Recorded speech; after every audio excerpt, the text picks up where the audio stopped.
Bonsoir à tous les Sénégalais qui nous suivent aujourd'hui.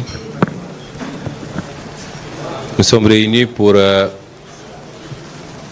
nous prononcer sur quelques aspects de la vie politique nationale. Je commencerai mon propos par dénoncer, regretter et condamner fermement la barbarie de la gendarmerie nationale sous commandement du général Moussa Fall, habitué à ces comportements, sur les populations civiles de Taïba Ndiaye hier soir lors de mon passage dans cette localité dans le cadre du Nemmekou Tour.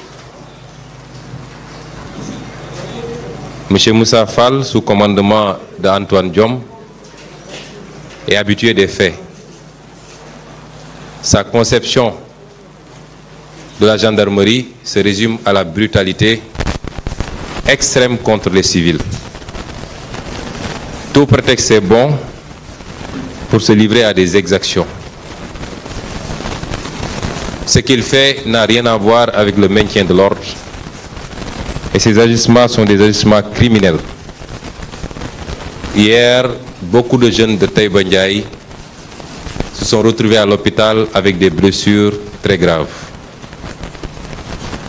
Des jeunes désarmés qui, contrairement d'ailleurs aux manifestations qui peuvent exister à Dakar, non seulement n'ont pas manifesté, mais se limitaient à accueillir un leader politique,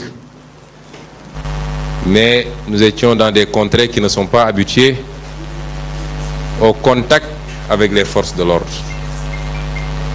Ce qui fait que, malgré la supériorité numérique, ces jeunes ne sont pas battus contre ces gendarmes. Mais quand vous entendez un commandant donner des instructions, des ordres, en disant même s'ils se retirent, tirez sur eux, on n'est plus dans le maintien de l'ordre. C'est des agissements criminels et c'est ça la gendarmerie sous les ordres du général Moussa Fall. Je souhaite prompt établissement à tous ces jeunes, tout en réitérant au président Macky Sall, à son ministre de l'Intérieur, à son général et à son chef de la police, qu'aucune intimidation ne pourra passer. Il s'y essaie depuis très longtemps, mais s'il n'a pas encore compris que nous ne sommes pas des gens intimidables, c'est qu'il est loin d'être au niveau d'intelligence que nous pensions. Au-delà, ces agissements vont appeler à des réactions des populations. Ça, c'est inévitable. J'y reviendrai certainement.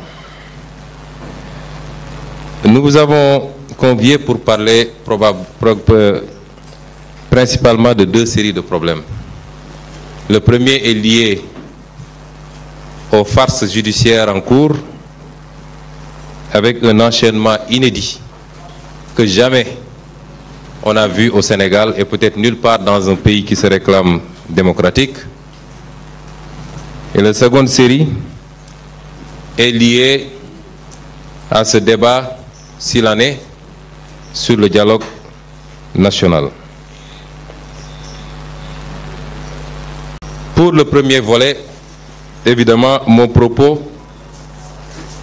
se transformera en un diagnostic, en un audit. Quelqu'un a parlé d'audit hier, mais beaucoup plus à une mise à nu d'un comportement inadmissible de ce qu'il est convenu d'appeler la justice sénégalaise ou un petit pan de la justice sénégalaise. Parce que, comme j'ai l'habitude de le dire, l'affaire ne sort pas d'une dizaine de magistrats. Le procureur, Abdou Karim Diop, le procureur général, M. Ibrahima Bahoum, de manière générale le parquet, des juges d'instruction, notamment du premier et du deuxième cabinet, parce que la stratégie de Macky Sall, c'est de créer des dossiers, d'instruire le parquet. Ce que je veux que les Sénégalais comprennent, c'est que le parquet, c'est Macky Sall. Dans certains pays d'ailleurs, il semblerait que le parquet ne soit plus rattaché, ne soit plus un ordre